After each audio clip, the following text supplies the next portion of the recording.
Boa noite, caros irmãos, amigos. Rogamos sempre a bênção de Jesus na paz para todos nós. Vimos na aula anterior, para recapitular rapidamente, não é?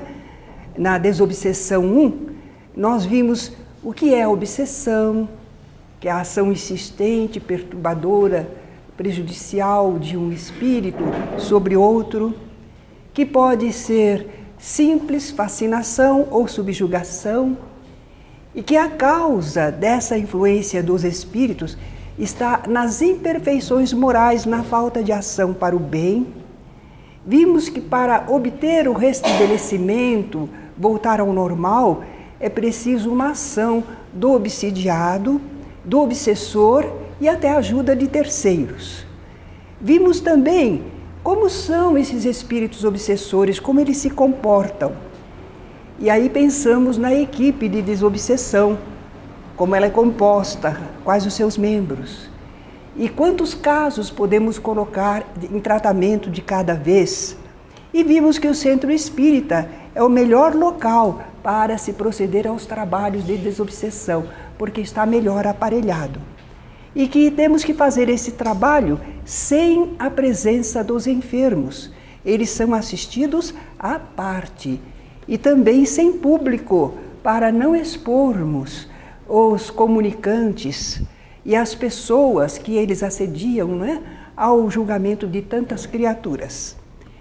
Recapitulado rapidamente isto, nós hoje vamos ver o andamento da reunião. Como é essa reunião em que nós fazemos o quê? Nós fazemos o restabelecimento, nós fazemos a recuperação dos espíritos que estão sofrendo a obsessão ou exercendo a atividade obsessiva.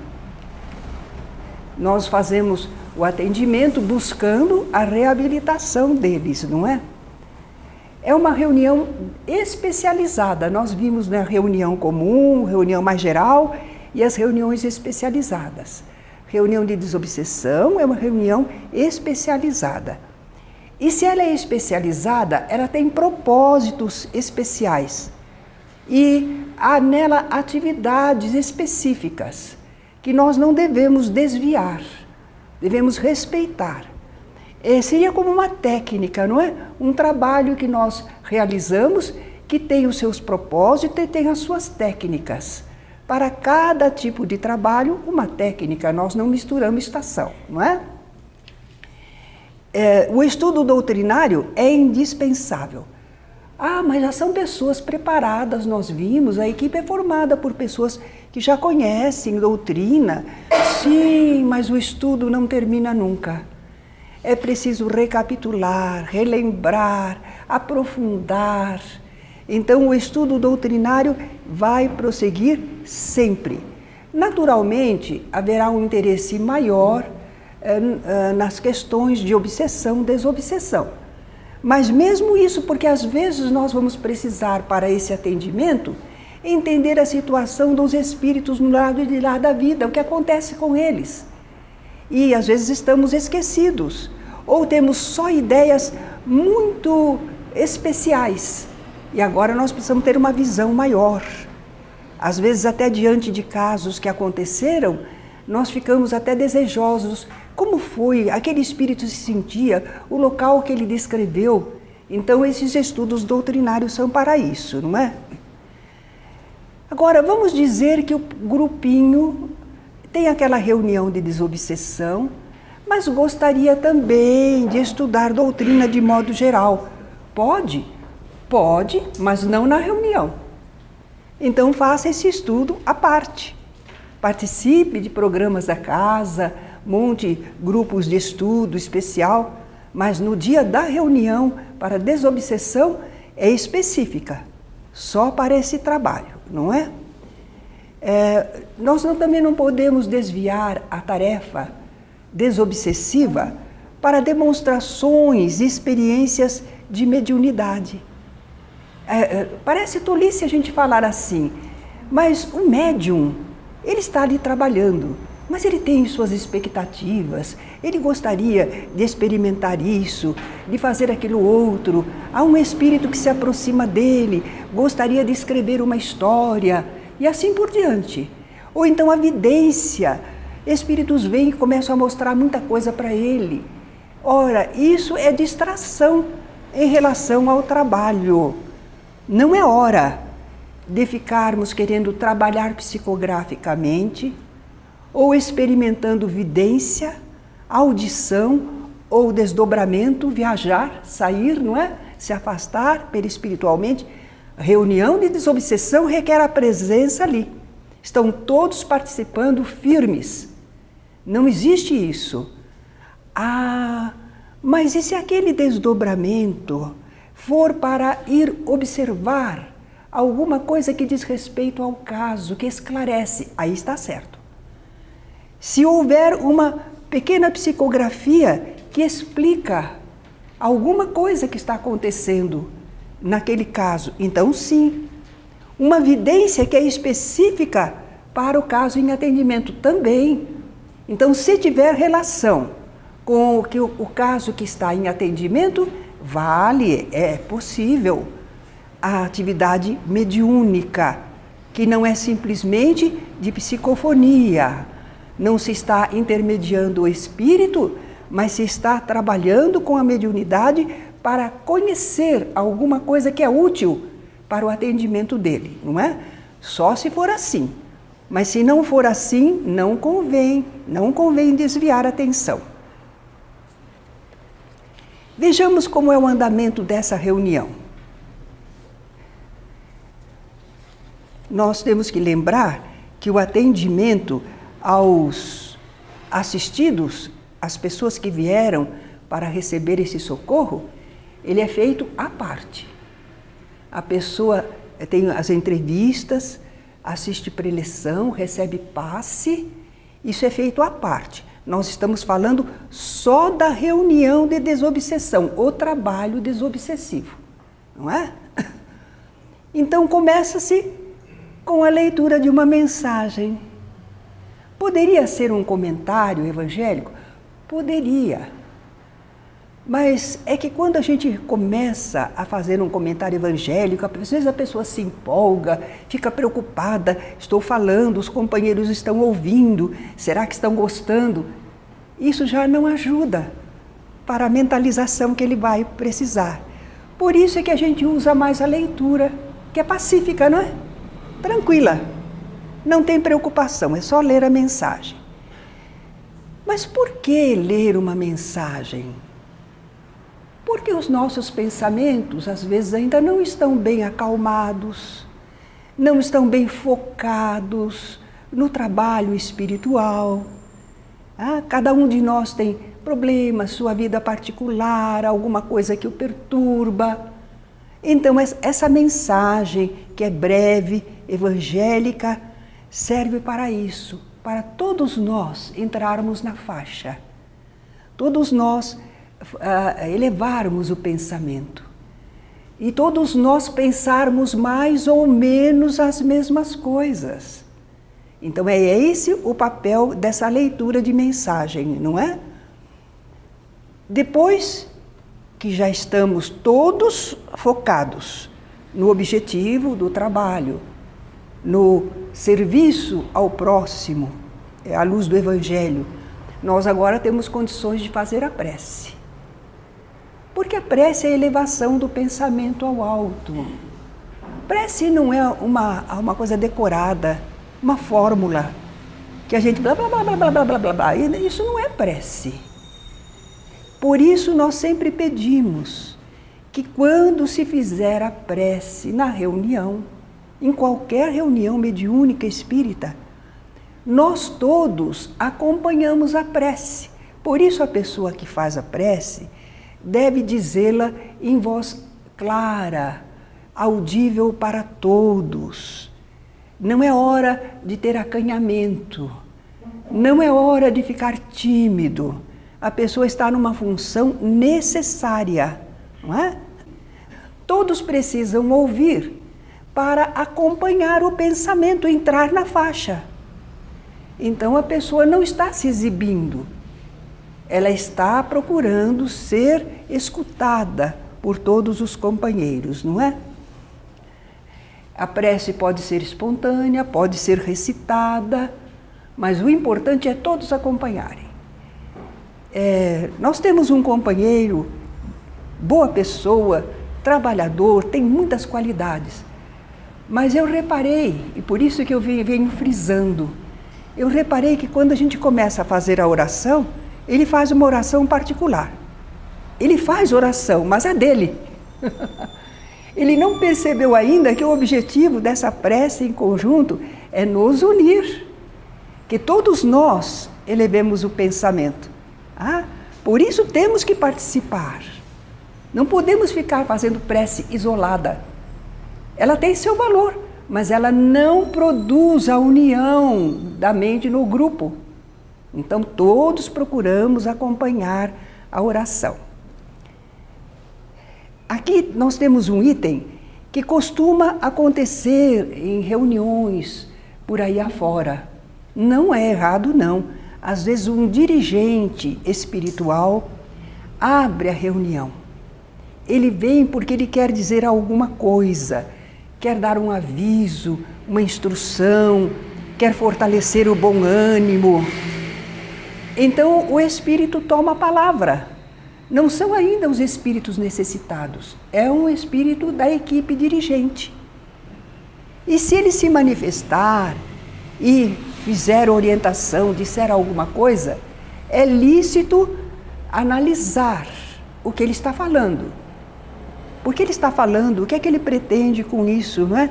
E se tiver alguma dúvida, conversar, pedir esclarecimento, o bom espírito não vai se negar, não é? Ele vai até gostar que estamos prestando atenção, procurando entender o que ele está falando para nós. Então poderá haver manifestação do dirigente espiritual. Não é indispensável, mas poderá acontecer. Nós agora estamos fazendo o quê? Nós temos os nomes das pessoas, às vezes nome e endereço, e nós vamos vibrar por essas pessoas. Temos que ler, porque nós temos que ter motivação, nós temos que pensar, é alguém, é uma pessoa que está precisando de ajuda. Nós não podemos fazer assim impessoalmente de todo. Nós não estamos querendo escarafunchar a vida da pessoa, mas nós estamos querendo saber quem está precisando de ajuda. É fulano ou beltrana, mora em tal lugar. É interessante porque às vezes alguns companheiros médiuns se deslocam e vão até o local em que a pessoa reside, onde ela se encontra, não é? Quando está acamada, quando está impedida de vir ao centro. Então nós vamos fazer as vibrações. Costuma-se anotar num caderno o nome, o endereço, mesmo porque nós vamos acompanhar o caso e observar se a pessoa já está melhorando, se já está em fase de recuperação, se não precisamos mais deixar o nome dela na reunião. Então fazemos a anotação, não é? E vibramos.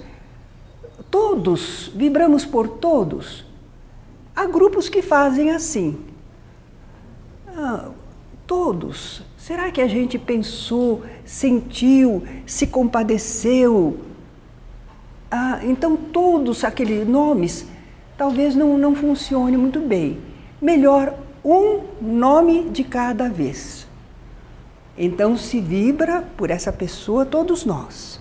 Desejamos o bem a ela, doamos nossas energias, não é? E logo em seguida vem a manifestação relativa ao caso, não é?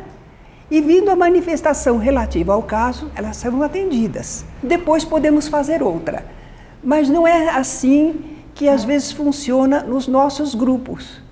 O pessoal tem um caderninho, não tem muitos casos em atendimento, vocês lembram da aula anterior, não é? Tem uma meia dúzia de casos, 4 casos em atendimento. Então eles leem aqueles nomes e depois aguardam as manifestações. Porque nós não temos muito interesse em saber se o espírito se comunicou, é daquele caso, daquela outra pessoa. Nós não temos essa preocupação de fazer esse acompanhamento. Quando ele se manifesta e nós conhecemos um pouco o caso, às vezes dá para perceber a que pessoa se refere, não é? Mas nós não temos muita preocupação, porque qualquer espírito que venha e que é um obsessor, quem quer que ele seja, nós vamos tratá-lo com carinho, com interesse. Seja que está assediando esta ou aquela pessoa, não tem importância para nós, são todos irmãos, todos iguais, não é? Então depende do grupo entender se faz uma vibração por vez ou se faz um grupo de vibrações ao mesmo tempo. E aí os espíritos obsessores começam a se manifestar. E vocês já sabem que a gente deve preferir a psicofonia, a comunicação falada. Por que é mesmo? Porque é mais rápido para o entendimento, não é? Porque podemos responder, ele argumentar, podemos fazer o entendimento muito melhor. A psicografia não seria recomendável. Ele está escrevendo, nós temos que prestar atenção, acompanhar. Quando chega no final, aí que a gente vai formular uma pergunta. Não, a rapidez do diálogo é com a psicofonia, né? Preferir comunicações faladas, diálogos mais rápidos e proveitosos que a escrita. A gente lê no Evangelho que Jesus e os seus discípulos faziam o afastamento dos espíritos perturbadores. Expulsavam os demônios, era a expressão da época, não é? E nós às vezes ficamos pensando que talvez precisaria uma forma do vade retro Satanás, não é? Mas nós não entendemos assim. Espírito é gente, são filhos de Deus como nós. Podem estar revoltados, agressivos, perturbados, mas eles são pessoas como nós, têm sentimentos, têm mágoas. As reações deles têm às vezes fundamento, não é? E precisam de acolhimento fraterno, de entendermos a sua questão, de podermos ajudá-lo orientando. Então nós não pensamos em simplesmente afastar o espírito da pessoa. A pessoa seria a vítima e aquele espírito seria horroroso. Não. Os dois são nossos irmãos, não é? Nós tratamos esses manifestantes com respeito. Nós não podemos ter por eles, não é usual que a gente sinta amor por eles, porque não os conhecemos profundamente, não é? Aquelas pessoas que são do nosso trato, que fazem parte de nossa vida, a gente sente um amor, alguma coisa maior pelas pessoas. Mas para com todas as pessoas devemos ter fraternidade. Então ele nos merece respeito, fraternidade. É interessante que às vezes com o tempo poderemos até nos tornarmos amigos. A Ivone do Amaral Pereira fez muitas vezes, muito tempo, o trabalho de dialogadora. E trabalhava com esses espíritos obsessores. E ela disse que ela fez muitos amigos entre eles. Porque eles eram carentes, revoltados, sofredores também. E ela os tratou com respeito, os tratou fraternamente, se interessou pela situação deles. E eles sentiram a realidade do tratamento dela. E se tornaram amigos, confiavam nela. Olha, granjeai amigos com as riquezas da iniquidade, para que quando elas vos faltarem, eles vos recebam nos tabernáculos eternos. São palavras de Jesus, não é? Então ela conta num livro dela que realmente fez muitos amigos. Não é uma coisa linda? Olha para os dialogadores. Eu fico lá atendendo espíritos tão difíceis. Faça amigos, se interesse por eles. São pessoas, não é? Então procuramos elucidar e persuadir. Nós usamos energia às vezes, porque as pessoas que estão fora de si, perturbadas, desequilibradas, caros irmãos, às vezes você precisa ter um pouquinho de força, não é? Não, por favor, estamos lhe pedindo. Estamos atendendo você com carinho. Não pode exagerar dessa maneira. Nós temos o direito de usar a energia da autoridade moral. Vamos frisar de novo. Autoridade moral. Quem sou eu para ter autoridade moral? Uma vez que nós queremos o bem, estamos nos esforçando por fazer o bem ao espírito, e ele ainda não está nessa faixa, ele quer perturbar, ele quer maltratar, nós temos autoridade moral sobre ele, relativamente. Nós não temos autoridade moral perfeita e completa, mas em relação àquele espírito, a nossa situação espiritual está melhor que a dele. Isso nos dá autoridade moral, não é? Mas apesar de termos essa autoridade moral e às vezes precisarmos ser um tanto enérgicos, nunca nós vamos forçar o espírito a uma decisão e não vamos impor a ele que ele tem de tomar esta atitude ou aquela, fazer isto ou aquilo. Não dá. Não dá.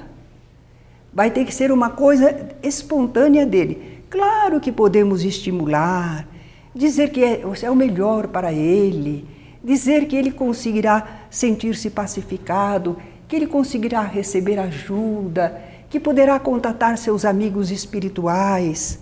Podemos apontar os aspectos favoráveis se ele tomar determinada atitude, mas não podemos dizer, você tem que fazer isso. Mesmo porque nem sempre a gente é capaz de fazer aquilo que a gente está pedindo a ele que faça. Perdoe, não, você tem que perdoar. Já está na hora, você tem que perdoar. E você não perdoa. Será que você perdoa sempre? Você consegue superar? Não é? A presença de espíritos perturbadores é muito difícil para o médium. O médium é sensível. Quando é um bom espírito, que agradável, não é? Quando é um espírito mediano, mais ou menos. Agora, quando é um espírito perturbador, rancoroso, vingativo, desequilibrado, o médium precisa usar toda a sua educação mediúnica, o seu controle, acolhendo o espírito, entendendo a ele, intermediando o que ele precisa dizer, mas não se desequilibrando. Porém, essa presença do espírito junto a ele, os espíritos obsessores, ela é perturbadora e desgastante. Quando a gente recebe um espírito benévolo, quando ele se afasta, a gente está melhor. Por algum tempo a gente ainda está vibrando na faixa dele, depois a gente vai caindo no normal. Mas quando é um espírito perturbador, a gente vibra na faixa dele. A gente não perde o controle, mas a gente está sentindo. E quando ele se afasta, a gente ainda sente por algum tempo. É uma das razões pelas quais, às vezes, os médiums terminou já a comunicação. O espírito já se afastou, mas o médium ainda continua, porque ele está sentindo os resíduos fluídicos. Ainda está sob o impacto do pensamento que o espírito falou, do que ele vibrava, não é? Mas o médium aí tem que voltar ao normal. Tem que saber que ele deve voltar por si ao normal.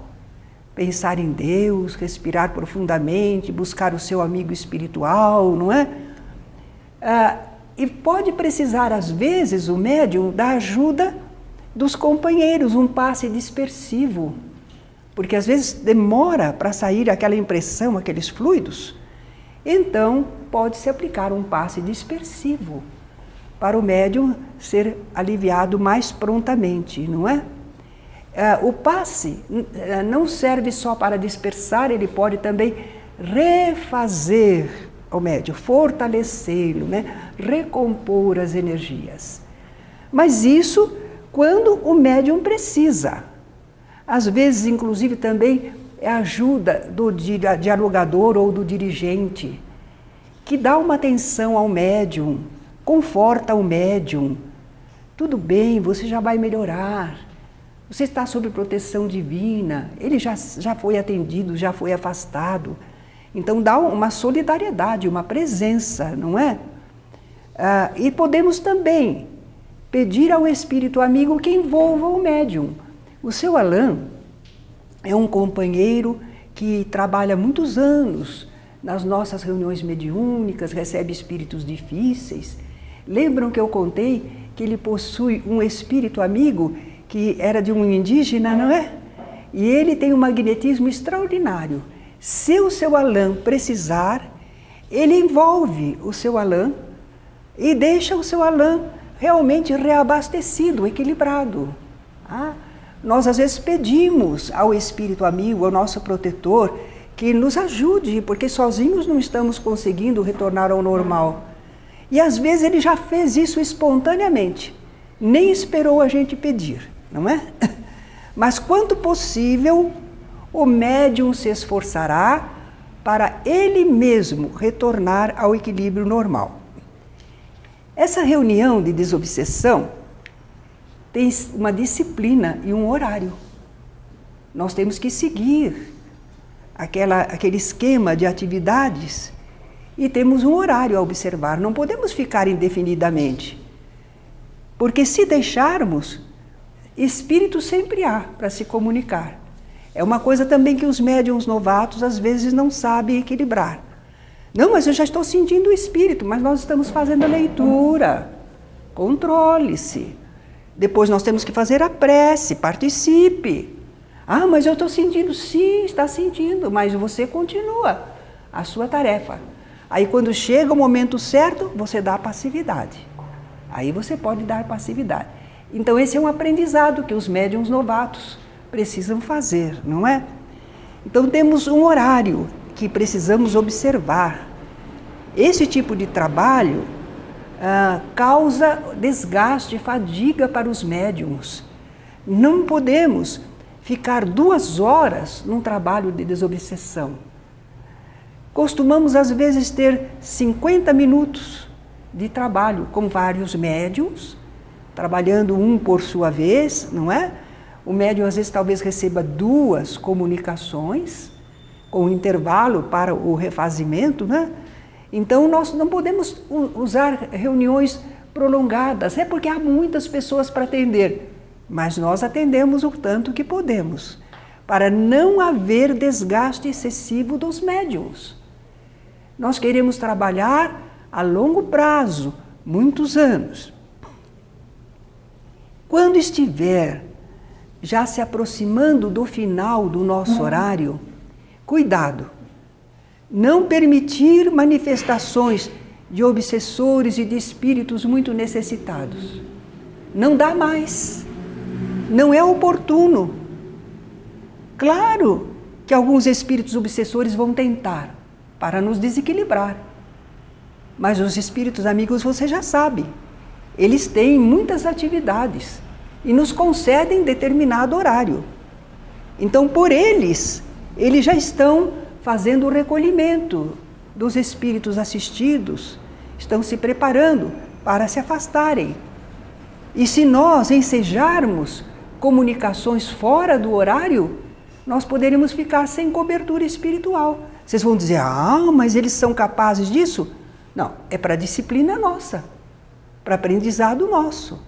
Claro que uma emergência verdadeira, eles certamente atenderão. Mas nós não sabemos quando é essa emergência verdadeira, então deixa, não é? Que haja uma indicação do plano espiritual, senão não. Nós diremos com carinho para esse espírito, pedimos sua compreensão, você vai ter ajuda desses amigos espirituais, conversaremos numa próxima oportunidade. Vibramos favoravelmente para ele, mas não damos a oportunidade do diálogo se o tempo já está se esgotando.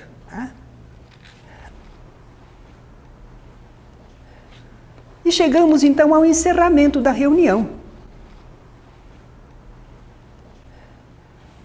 nós dissemos que o médium, após as comunicações, a gente ajuda a se equilibrar, ou ele mesmo se equilibra.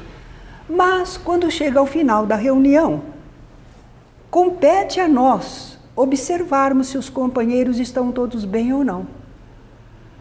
Pode ter ficado alguém que ainda não se sente em ordem, não é? Então, a gente sempre pergunta se estão todos bem, se alguém precisa de ajuda, não é? E depois também ensejamos manifestações finais aos dirigentes espirituais. Vocês viram que no começo não é usual, não precisa que um espírito venha se comunicar, um espírito dirigente. Mas ao final a gente deve oferecer aos amigos espirituais que estamos à disposição deles para alguma observação, alguma orientação que queiram nos fazer, não é? Depois das manifestações dos dirigentes espirituais, aí podemos fazer a prece de encerramento. As pessoas estão equilibradas, os espíritos amigos já nos deram a orientação necessária, então podemos encerrar, não é? Fazemos a prece. Nessa prece, nós estamos fazendo um trabalho que não é aquele trabalho, atendeu uma vez, pronto, era o que era possível fazer. Como geralmente são no terceiro ano, no segundo, são as manifestações. Mas aqui não. Às vezes é um trabalho que vai continuar por várias reuniões. Então nós rogamos a continuidade do atendimento aos espíritos que estão em assistência, que estão recebendo o socorro, não é? Nós pedimos que isto seja feito no plano espiritual, ou quem sabe eles possam ser trazidos para as próximas reuniões, para a continuidade, não é? Vamos agradecer, porque nós tivemos proteção. Imagine, nós entramos em climas difíceis e estamos terminando todos muito bem, equilibrados. Pudemos servir, pudemos ajudar. Então vamos agradecer. Certamente houve ajuda dos amigos espirituais, não é? E vamos, às vezes, louvar a Deus pelos benefícios recebidos. Houve espíritos que se esclareceram, que se comoveram, que se modificaram. Jesus não diz assim, há mais alegria no céu por um pecador que se arrepende, 39 justos que não precisam de misericórdia.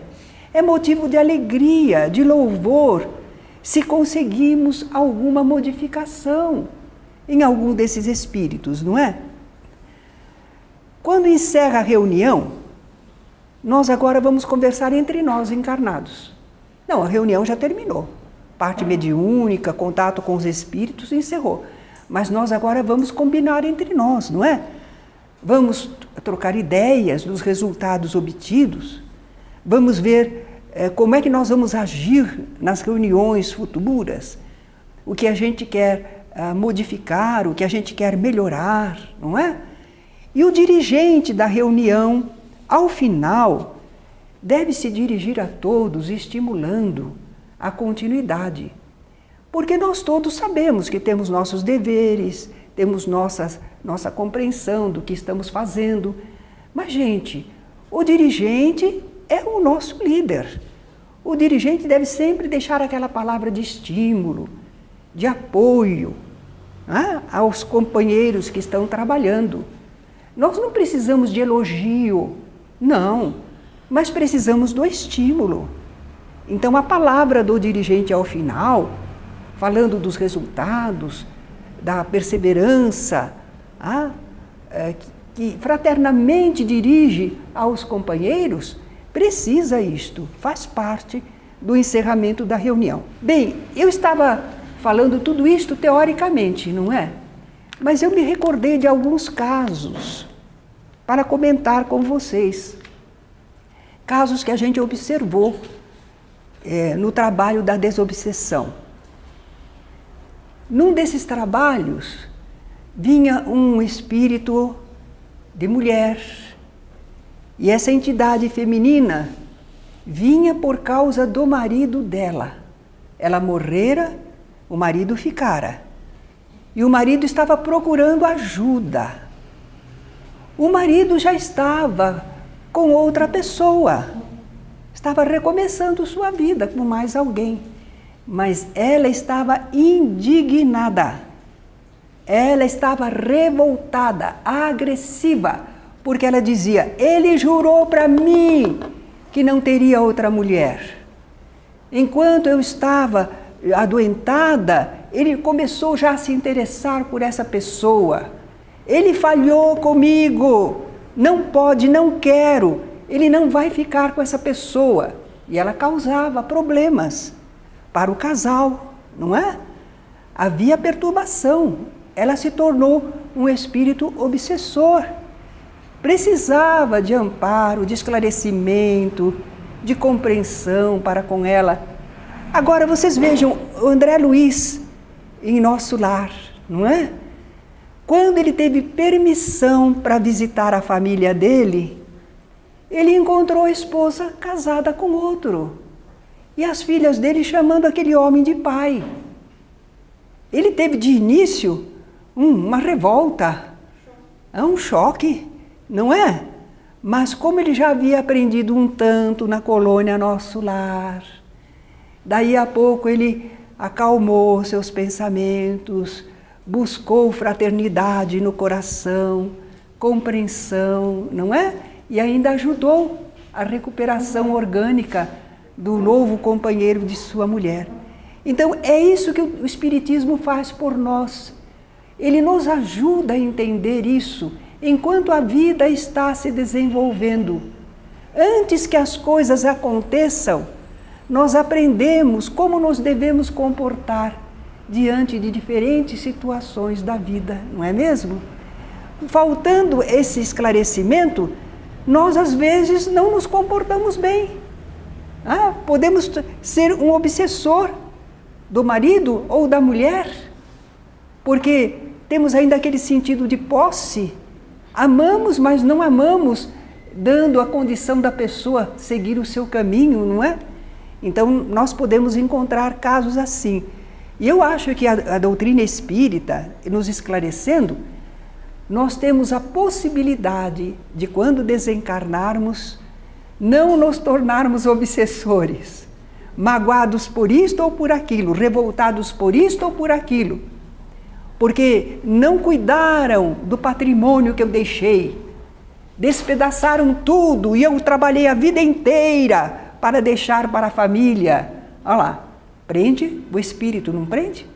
Ele fica querendo influir nas pessoas, modificar a atitude delas. Há um caso pelo qual estamos vibrando há muitos anos.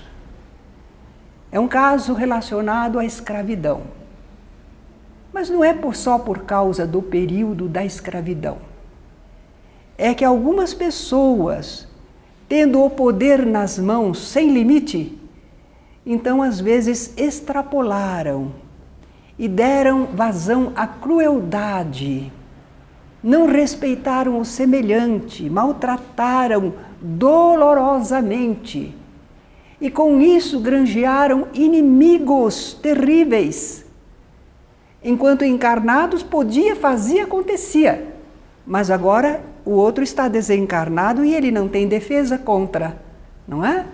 Então esse caso estamos rogando a Deus há muitos anos.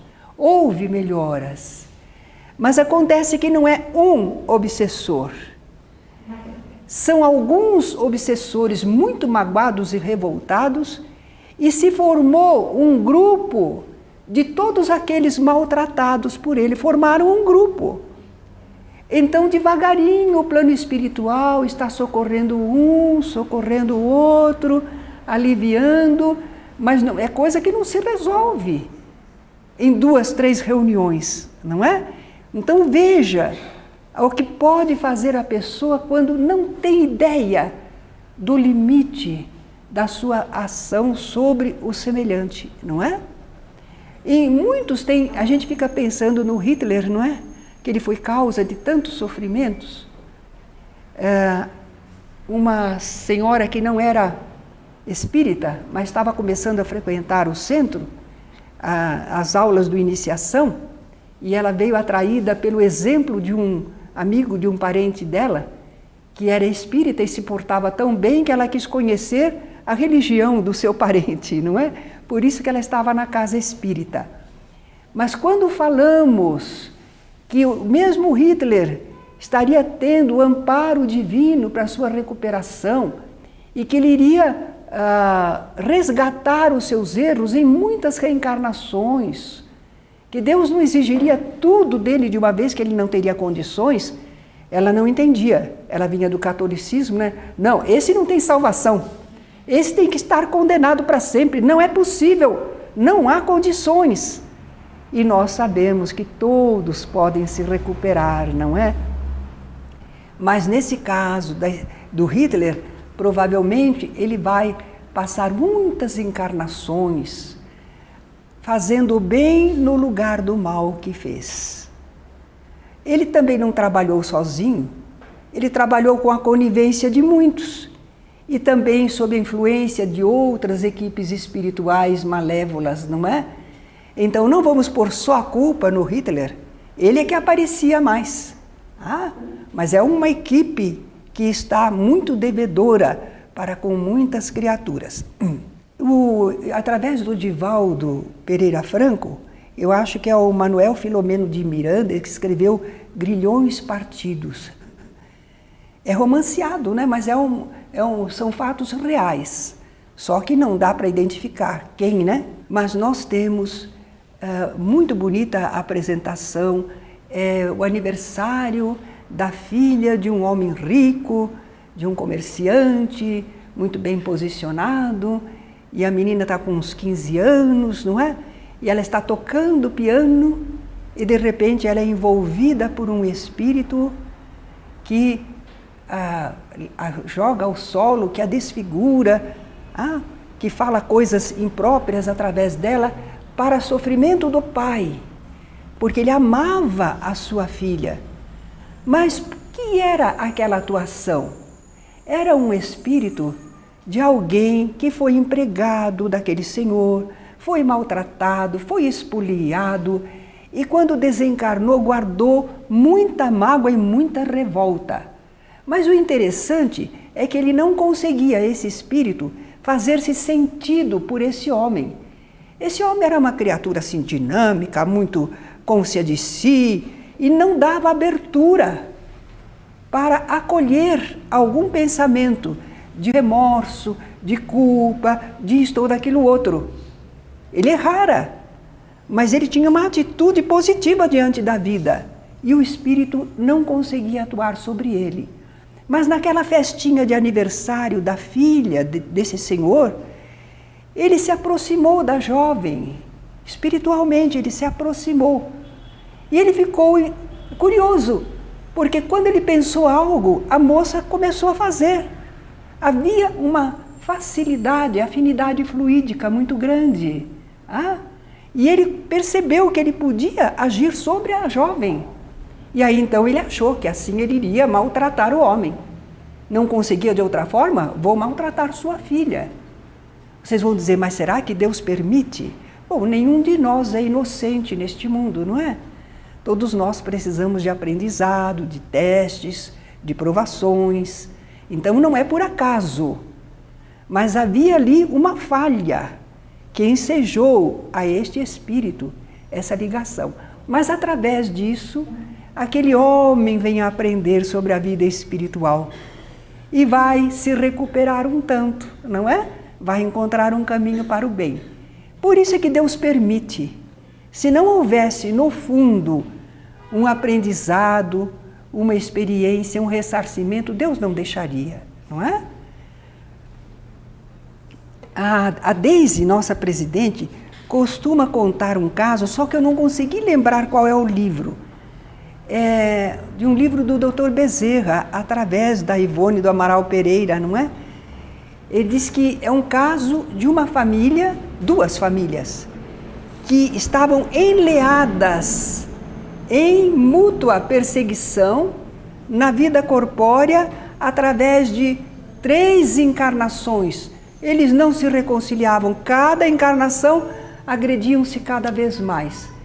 Até que nesta última situação, então foi feito um grande trabalho de esclarecimento, de reconciliação, de apaziguamento, não é? Aí é que começou a oportunidade dessas duas famílias se libertarem e começarem a progredir melhor na vida. Então são casos verídicos, não é? Por exemplo, alguém mata alguém para usufruir os seus bens, um cargo, uma posição, enfim, para lucrar. A pessoa não tinha ideia da vida espiritual, não é? Achou que podia fazer aquilo e só viu o seu interesse. Mas o outro não morreu, não é? O outro vive e às vezes se acopla mentalmente ao seu agressor, não é? Até que ponto? Porque nós vimos agora há pouco que com aquele senhor o empregado não conseguia. São leis divinas que permitem a ação de um espírito sobre o outro. E nós vamos devagarinho percebendo. Na família, por exemplo, às vezes alguém está sofrendo, mas a causa está ligada a outra pessoa da família. Então, às vezes, aquela pessoa parece que é obsidiada e provavelmente ela não se comportou bem e é por isso que ela está nessa situação, mas às vezes é um problema familiar que ensejou a presença daquele espírito.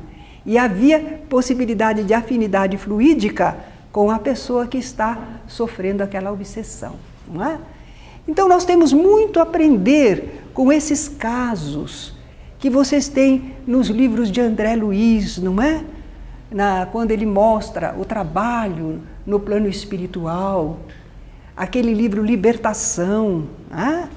Então a gente aprende muito com os livros espíritas, aquilo que já estava como base na obra de Allan Kardec. Lá já estava o porquê da obsessão, como reagirmos, como adquirirmos merecimento, basicamente estava lá.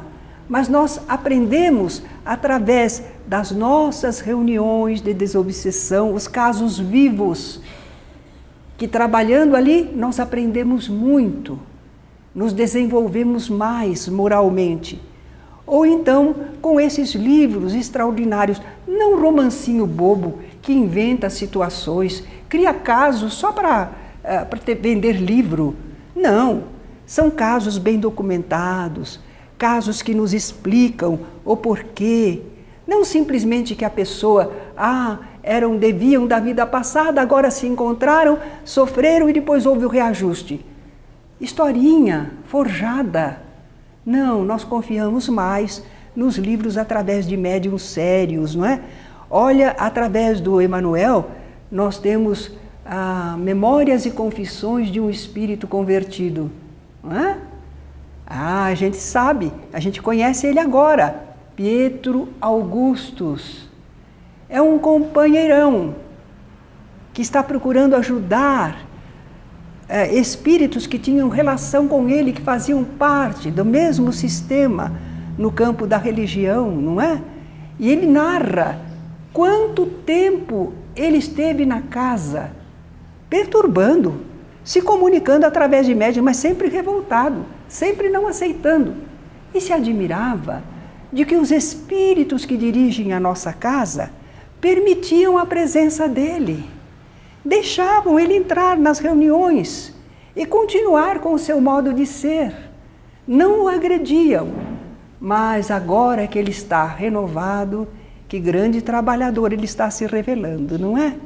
E ele diz nas comunicações que ele vai reencarnar futuramente e que ele espera estar aqui na nossa casa.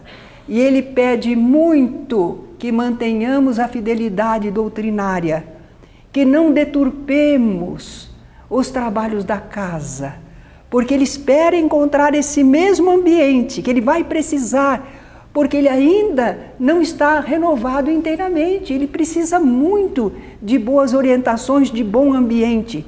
Então ele pede com insistência que nós mantenhamos a casa nesse clima espiritual de sinceridade, fraternidade, serviço ao próximo. Certo?